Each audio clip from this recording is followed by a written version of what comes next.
तो इससे पहले लेक्चर में हमने डिस्कस किया basic building block diagram communication system का। हमने समझा था अगर शॉर्ट डिस्टेंस तक कम्युनिकेशन करना है तो हम वायर्ड कम्युनिकेशन प्रेफर कर सकते हैं, लेकिन अगर लॉन्ग डिस्टेंस कम्युनिकेशन करना होगा देन उस केस में हमें वायर्ड कम्युनिकेशन नहीं यूज में लेना चाहिए, बल्कि वायरलेस कम्युनिकेशन प्रेफरेबल होगा। और वायरलेस कम्युनिकेशन के लिए एक्स्ट्रा जो ब्लॉक लग जाता था हमारे ट्रांसमीटर साइड में, वो लगता था मॉड्यूलेटर। मॉड्यूलेशन प्रोसेस करता है। Modulation is the translation from a low frequency signal to a high frequency signal.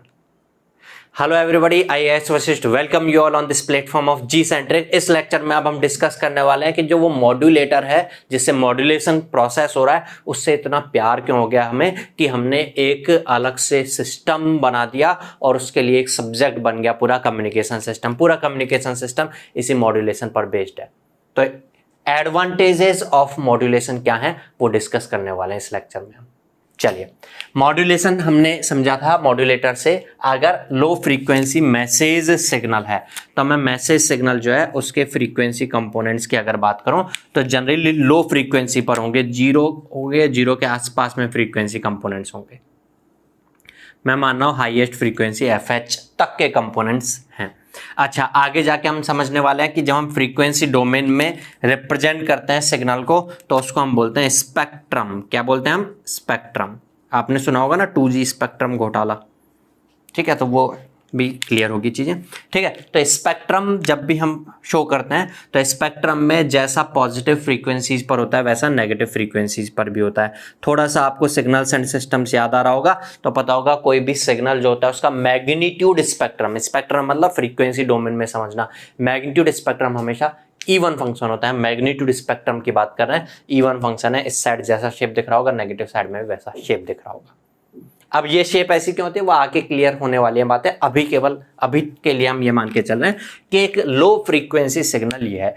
Modulator जो होता है वो ऐसा होता है कि इस लो फ्रीक्वेंसी सिग्नल को ही ट्रांसलेट कर देगा, मींस सेम शेप के साथ रखेगा लेकिन किसी हाई फ्रीक्वेंसी पर ट्रांसलेट कर देगा। उसको हम कैरियर फ्रीक्वेंसी बोलते हैं, FC, ठीक है। अभी ये FC क्या चीज होती है ये भी आगे जाके समझ में आने वाली है हमें, ठीक है। तो जो जीरो पर था वो FC पर होगा, जो जीरो के अराउंड था वो FC के अराउंड होगा। तो जो जीरो से आगे जा रहा है वो FC से आगे जा रहा होगा, जो जीरो से FH आगे जा रहा है वो FC से FH आगे जाके FC प्लस FH होगा, और जो जीरो से पीछे जा रहा है वो FC से पीछे होगा। जो जीरो से माइनस FH पे जा रहा है वो FC से माइनस FH पर होगा। अभी मैंने बताया जब भी स्पेक्ट्रम की बात करते हैं तो जैसा पॉजिटिव में होता है वैसा ही सेम नेगेटिव में होगा। इसका negative means minus FC plus FH, इसका negative means minus FC minus FH, ऐसा कुछ स्पेक्ट्रम होगा। अब हम कह सकते हैं ये वाला जो सिग्नल था इसमें हाईएस्ट फ्रीक्वेंसी FH ये थी, लोएस्ट फ्रीक्वेंसी हो सकता है 0 9, बल्कि ऐसा कुछ हो, ऐसा भी हो सकता है शेप, ये FL कुछ है। देन उस केस में ये FC के अराउंड, जैसे 0 के अराउंड था वैसे FC के अराउंड ये FC प्लस FL तक से स्टार्ट होगा, और ये FC माइनस FL होगा, और सेम ऐसा इधर हो सकता है ऐसा हो, तो हमने इसलिए ये कह दिया है। ये यहाँ FC के अराउंड में दिखेगा, माइनस FC, सॉरी, ठीक है। मैं वैल्यूज क्या होंगी वो समझ ही सकते हैं, minus FC plus FL, minus FC minus FL, ऐसा कुछ होगा। ये मॉड्यूलेशन प्रोसेस जो हो रही है ये इसके क्या एडवांटेजेस हैं, क्यों हम इतना प्रेफर कर रहे हैं मॉड्यूलेशन प्रोसेस को, ये समझते हैं। एक चीज तो हम पिछले लेक्चर में ही कवर कर चुके हैं, क्या कि अगर हम इस सिग्नल को वायरलेस ट्रांसमिशन करने के लिए मॉड्यूलेशन करना पड़ रहा है, अगर हम बिना मॉड्यूलेशन वायरलेस ट्रांसमिशन करने लगते तो एंटेना यूज में लेते हैं। वायरलेस कम्युनिकेशन के लिए एंटेना की जरूरत पड़ेगी, तो जो एंटेना होगा उस एंटेना की साइज इसके फ्रीक्वेंसी कंपोनेंट्स के करस्पॉन्डिंग जो वेवलेंथ होता है लैम्बडा, उसका λ/2 होता है। अगर हम मॉड्यूलेशन नहीं करेंगे तो फ्रीक्वेंसी कंपोनेंट्स बहुत लोअर फ्रीक्वेंसीज पे, फ्रीक्वेंसी बहुत कम होगी तो λ = c/f, लैम्बडा बहुत ज्यादा होगा, तो λ/2 भी काफी ज्यादा होगा, λ/2 काफी ज्यादा होगा, तो इतनी साइज का प्रैक्टिकली फीजिबल नहीं होगा कि हम एंटेना यूज में ले पाए, ठीक है। तो फर्स्ट एडवांटेज हो गया, इससे फायदा क्या मिल गया हमें, प्रैक्टिकलेबिलिटी ऑफ एंटेना हो गया, ऑफ एंटेना साइज। चलिए सेकंड देखिएगा, आप समझिएगा, सेकंड चीज को समझते हैं। अगर मैं बिना मॉड्यूलेशन के साथ ट्रांसमिशन करना चाह रहा हूँ, और मैं अगर प्रैक्टिकली इनफिजिबल साइज जो होती थी बहुत बड़ा एंटेना यूज में ले भी ले रहा हूँ मैं, मान लो अगर हम बिना मॉड्यूलेशन के ट्रांसमिशन कर रहे होंगे, ये एक मैसेज ट्रांसमिट कर रहा हूँ, ठीक है भाई, एयर के थ्रू ट्रांसमिट कर रहे होंगे, तो एयर में तो हो सकता है कि मैं मान लो किसी शहर में रहता हूँ, ठीक है, मैं फॉर एग्जांपल दिल्ली में रहता हूँ, तो दिल्ली में मैं अपने सिग्नल्स को ट्रांसमिट कर रहा हूँ, मेरे साथ और भी हज़ारों लाखों लोग रहते हैं, वो भी चाहेंगे कि अपने सिग्नल्स को ट्रांसमिट करें। या मैं अगर लोगों की बात छोड़ूं, मैं मोबाइल ऑपरेटिंग कंपनीज की बात करूं, तो वोडाफोन भी अपने सिग्नल्स ट्रांसमिट करना चाहेगा, एयरटेल भी अपने ट्रांसमिट करना चाहेगा, जियो भी ट्रांसमिट करना चाहेगा, सब ट्रांसमिट करना चाहेंगे। सभी एक्चुअल में ट्रांसमिट क्या करोगे, वॉइस सिग्नल्स को ट्रांसमिट करोगे जो लोअर फ्रीक्वेंसी पर होते हैं। तो मान लिए एक का वॉइस सिग्नल के कंपोनेंट्स ऐसे कुछ शेप के साथ हैं, FM1 माइनस FM1, दूसरे के कुछ ऐसे हैं माइनस FM2 FM2, तीसरा है कोई, उसका सिग्नल कंपोनेंट्स का शेप कुछ ऐसा है FM-3 प्लस FM3। अगर ये एक साथ ट्रांसमिट हो गए एक मीडियम में, तो सारे एडअप करके ट्रांसमिट होंगे। भाई एक साथ हैं तो एक दूसरे कंपोनेंट के साथ एडअप होंगे, और जब ये कंपोनेंट के साथ एडअप होंगे तो रिजल्ट पता नहीं क्या बन करके आएंगे, और फिर ये मिक्स हो जाएंगे, आप इनको अलग अलग नहीं कर सकते हैं। हम एक साथ मल्टीपल सिग्नल्स को ट्रांसमिट नहीं कर सकते सेम मीडियम में एट ए सेम टाइम, साइमल्टेनियसली नहीं ट्रांसमिट कर सकते हम सिंगल चैनल में। चैनल मतलब जहां जिसके थ्रू ट्रांसमिशन हो रहा है, सिंगल चैनल में सिंगल मीडियम में हम ट्रांसमिशन नहीं कर सकते। बट अगर मैं मॉड्यूलेशन कर लेता हूं, मैं इसको नहीं ट्रांसमिट करता बल्कि इसको मॉड्यूलेट करके ट्रांसमिट करता हूं किसी फ्रीक्वेंसी FC1 के अराउंड। मैं अब नेगेटिव साइड वाला नहीं लिख रहा हूं, समझते चलिएगा, पॉजिटिव में जैसा है वैसा नेगेटिव में होता है। FC minus FM1 FC1 sorry plus minus FM1, ऐसे मैं इसको ट्रांसमिट कर देता हूं किसी दूसरी फ्रीक्वेंसी FC2 पर जो इससे काफ़ी ज़्यादा है, मान लो ये इसके अराउंड दिख रहा होगा, और मैं इसको ट्रांसमिट करता हूँ किसी तीसरी कैरियर फ्रीक्वेंसी FC3। ये वैसे बहुत हाई है, ठीक है, दूर है काफ़ी, मैं शो करने के लिए ऐसे बता रहा हूँ, ऐसा कुछ शेप के साथ। अब मैं अगर एक साथ ट्रांसमिट भी करूंगा, सब ऐड होंगे, तो यह इसके कंपोनेंट इसके साथ अटैच नहीं हो रहे, इसके कंपोनेंट अलग रह रहे हैं, एक साथ अलग अलग फ्रीक्वेंसी डोमेन में ट्रांसमिट हो रहे हैं ना, इसी को हम बोलते हैं स्पेक्ट्रम। इसके लिए अलग है, इसके लिए स्पेक्ट्रम का जो बैंड है वो अलग है, इसके लिए जो बैंड ऑफ स्पेक्ट्रम है वो अलग है। 2G स्पेक्ट्रम घोटाला कुछ उसी से रिलेटेड है।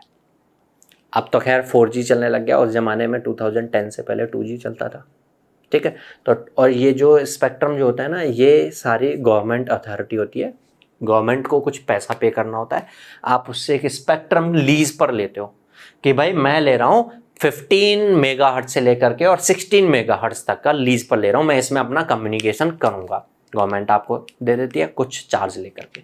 2G स्पेक्ट्रम घोटाले में यही था कि औने पौने दामों के अंदर, नीचे से टेबल से तो काफ़ी पैसा दिया होगा, लेकिन वैसे कम पैसा लेकर के, और फिर स्पेक्ट्रम बांट दिया था गवर्नमेंट अथॉरिटीज़ ने। उसमें मतलब जो नेता वेता थे वो शामिल थे, उन्होंने अपने अथॉरिटी यूज में लेकर के ऐसा कर दिया था। ऐसा सुनने में आता है, हालांकि 2G स्पेक्ट्रम घोटाला का अभी तक कोई आरोपी कौन है ये पता नहीं चल पाया, नहीं हो पाया, कोई चार्जशीट एक्चुअलिटी चल ही रही है। चलो इस बारे में हमें बात करने से कोई मतलब नहीं है, यहाँ हम समझ रहे थे इस तरह से स्पेक्ट्रम डिवाइड हो जाता है, ठीक है, क्लियर बात है।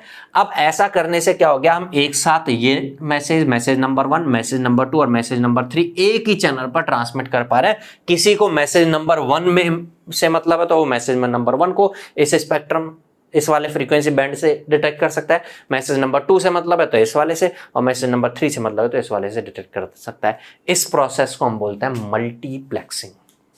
मल्टीप्लेक्सिंग की डेफिनेशन अगर कोई डिफाइन करना चाहे तो कह सकता है, multiplexing is the process of transmission of number of message signals from a single channel at same time.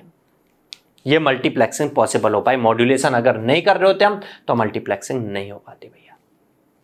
Clear हुई होगी बातें, ठीक है। तो first practically size of antenna के अलावा एक दूसरा एडवांटेज और इसका हो गया, इसका मल्टीप्लेक्सिंग पॉसिबल हुई, बिकम्स फिजिबल। चलिए इसके अलावा और क्या इसके एडवांटेजेस हैं। अच्छा नेक्स्ट हम ऐसा समझते हैं, दो तरह के सिग्नल होते हैं, एक होता है नैरो बैंड सिग्नल, एक होता है वाइड बैंड सिग्नल।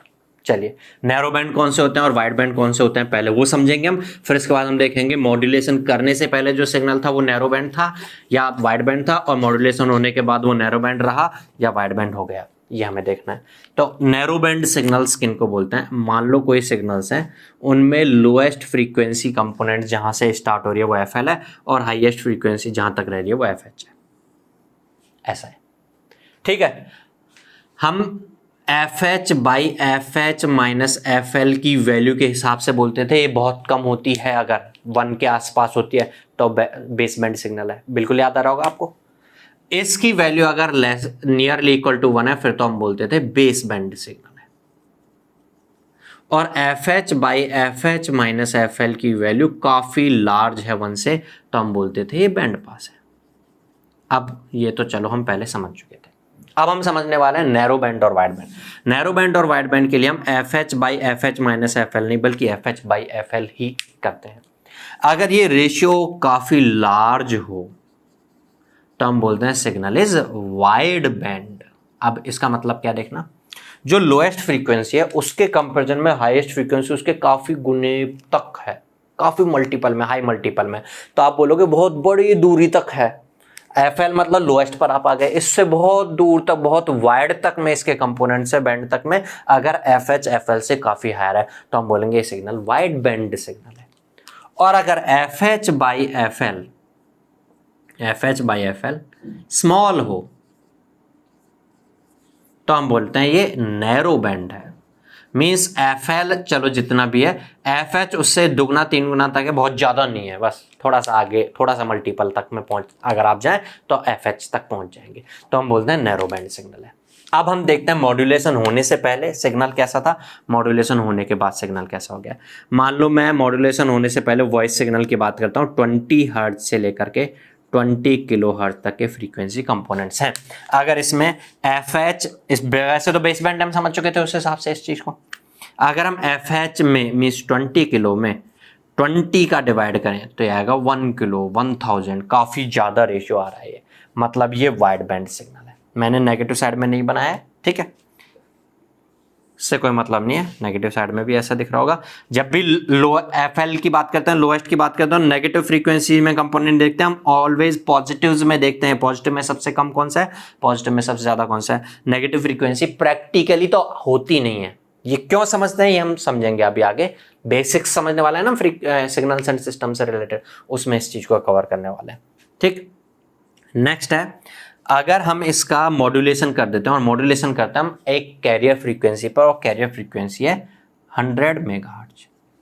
तो जो 100 मेगाहर्ट्ज से 0 से 20 आगे था वो 100 मेगाहर्ट्ज से 20 आगे जाएगा, और जो 100 मेगाहर्ट्ज से 20 किलो को अगर मेगा में बोलें, अगर हम मेगा में बोलें तो 0.02 मेगा बोल सकते हैं।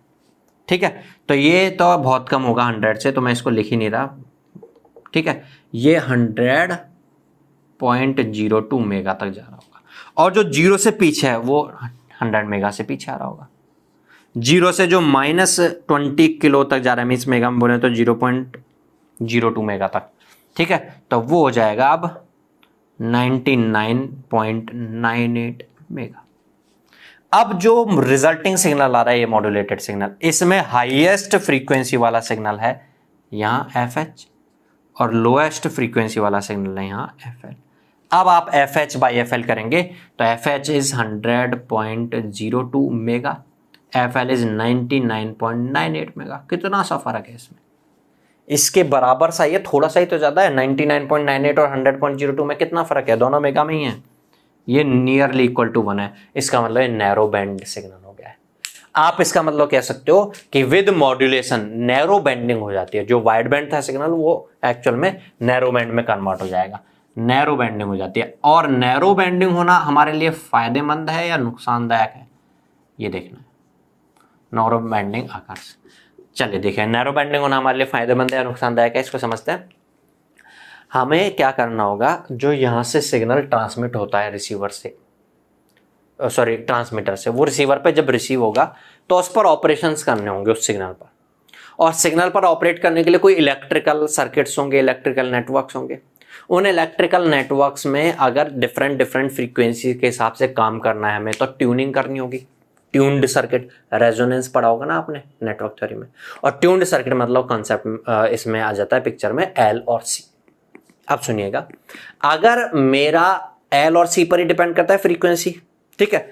अगर मेरा जो लोएस्ट फ्रीक्वेंसी और जो हाईएस्ट फ्रीक्वेंसी है उसमें बहुत ज़्यादा गुने का डिफरेंस है, तो इस वाले सिग्नल जिसमें ये फ्रीक्वेंसी कंपोनेंट है, इन पर ऑपरेट करने वाले जो इलेक्ट्रिकल सर्किट्स होंगे उनके कैपेसिटेंस, इंडक्टेंस के वेरिएशंस, अगर मैं इस फ्रीक्वेंसी से लेकर इस पूरी फ्रीक्वेंसी पर ऑपरेट करना है ना, मेरे को वेरिएंस देखूं तो 1000 गुने तक वेरिएशंस करने होंगे, 1000 गुने तक वेरिएशंस करने होंगे। आगे हम सब्जेक्ट में पढ़ेंगे तो समझ में आएगा, बल्कि इसकी भी स्क्वायर से रिलेटेड होता है।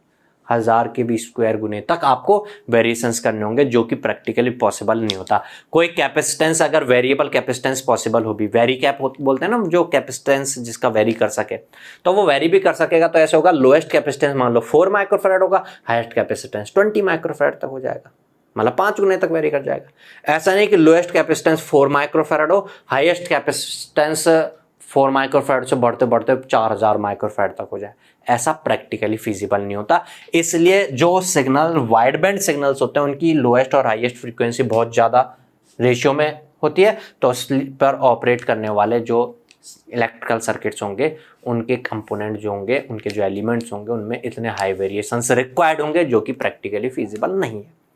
नैरो बेंडिंग हो जाने पर, नैरो बेंडिंग कब होती है, जब हमारा मॉड्यूलेशन हो जाता है, तो हाईएस्ट और लोएस्ट फ्रीक्वेंसी जो कंपोनेंट्स हैं वो आपस में बहुत कम फर्क है, हल्का सा फर्क है।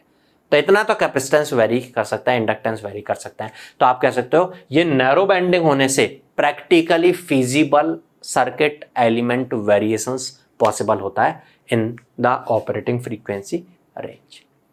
तो ये कुछ हमारी मॉड्यूलेशन की एडवांटेजेस थी। मॉड्यूलेशन करने से ये फ़ायदे मिलेंगे हमें, और अब हम मॉड्यूलेशंस डिस्कस करेंगे तो ये सारी चीज़ें क्लियर होती चलेंगी। नेक्स्ट अब हम स्टार्ट करेंगे, यहाँ तक हमने थोड़ा सा कम्युनिकेशन सिस्टम का इंट्रोडक्शन देख लिया है। अब हम डिस्कस करेंगे कम्युनिकेशन सिस्टम में जब हम मॉड्यूलेशन करना है तो डिफरेंट टाइप के मॉड्यूलेशंस, लेकिन उन पर जाने से पहले हमें बेसिक सिग्नल सिस्टम्स पर पकड़ होनी चाहिए। ठीक है, आपने सिग्नल सिस्टम बहुत अच्छे से पढ़ भी लिया हो तो भी, और नहीं भी पढ़ा हो तो भी, हम बेसिक सिग्नल सिस्टम के केवल उन पॉइंट्स से गो थ्रू होंगे जो हमारे काम में आने वाले हैं, इसलिए इंपॉर्टेंट है। मैं आपको पूरी सिग्नल सिस्टम्स नहीं बताने वाला हूं यहाँ पे, आपने पूरा सिग्नल सिस्टम बहुत अच्छे से पढ़ लिया, तो भी मैं इसलिए बताने वाला हूं कि आपके सामने बुलेट पॉइंट्सों की क्या क्या चीजें आपको यूज में आने वाली हैं, वो आप अपने माइंड में रखें कम्युनिकेशन सिस्टम को प्रैक्टिस करते टाइम पर। तो मिलते हैं नेक्स्ट लेक्चर में हम basics of signals and systems, या इसको आप बेसिक्स ऑफ कम्युनिकेशन सिस्टम कह सकते हो, जिसको हमें आगे यूज में लेना है।